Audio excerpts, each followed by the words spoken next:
Hello everyone, welcome to the Mama's Nest online tuition classes. Previous video में हम लोगों ने कवर किया था digestive system and transportation via heart. आज हम पढ़ेंगे ह्यूमन रेस्पिरेटरी सिस्टम। देखिए मैंने आपके फॉर ईज अंडरस्टैंडिंग मैंने ड्रॉ किया है ह्यूमन रेस्पिरेटरी सिस्टम। इसे हम समझते हैं डिटेल में। उससे पहले आपको पता होगा व्हाट इज ब्रीदिंग।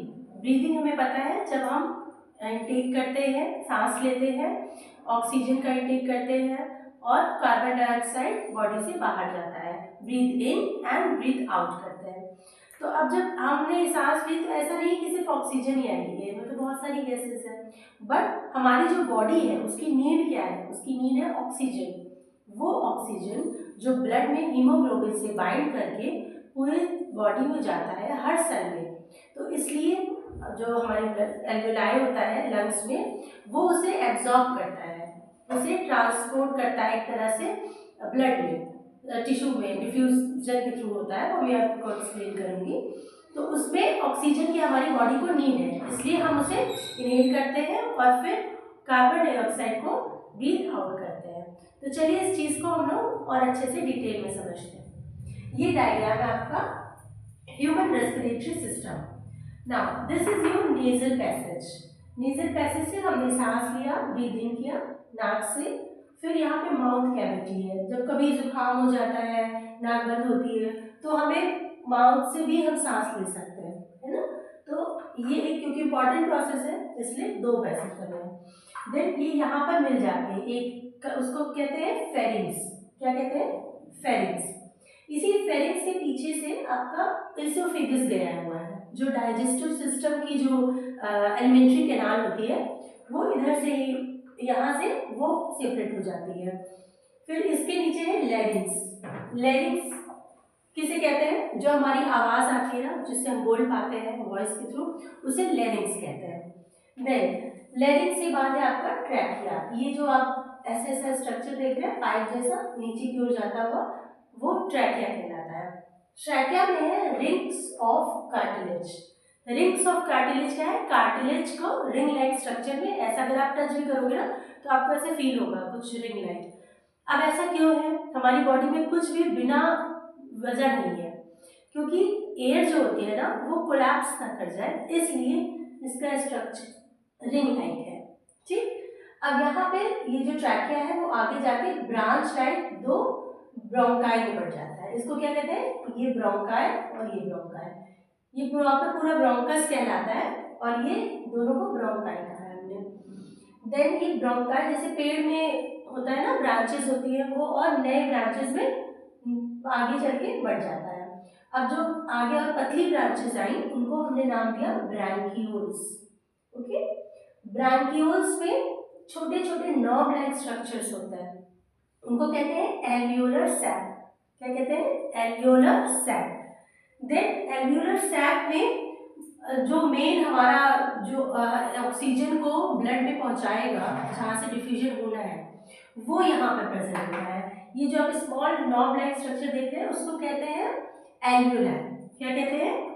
एल्वियोलर। इसका मैं डिटेल स्ट्रक्चर अगर बनाऊँ, जो कि आपके एनसीईआरटी में ऑलरेडी बना हुआ है, तो ये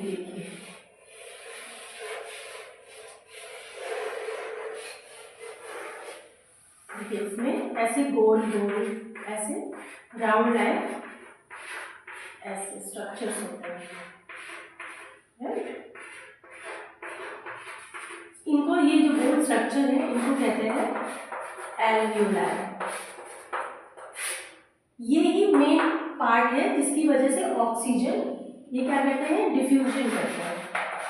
डिफ्यूजन यहाँ पर, जैसे कि मान लीजिए यहाँ पे आपका ये है ना, तो ये पतली पतली यहाँ पे वेसल्स गई है, वेसल्स पतली, बहुत सारी ब्लड वेसल्स होती है, ब्लड वेसल्स।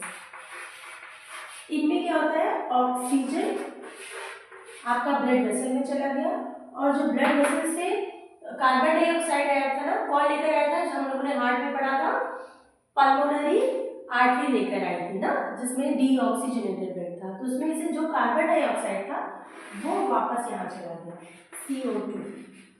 अब ऑक्सीजन ब्लड वेसल्स में चली गई डिफ्यूजन के थ्रू, और कार्बन डाइऑक्साइड वापस इसमें एल्वियोलाई में चला गया।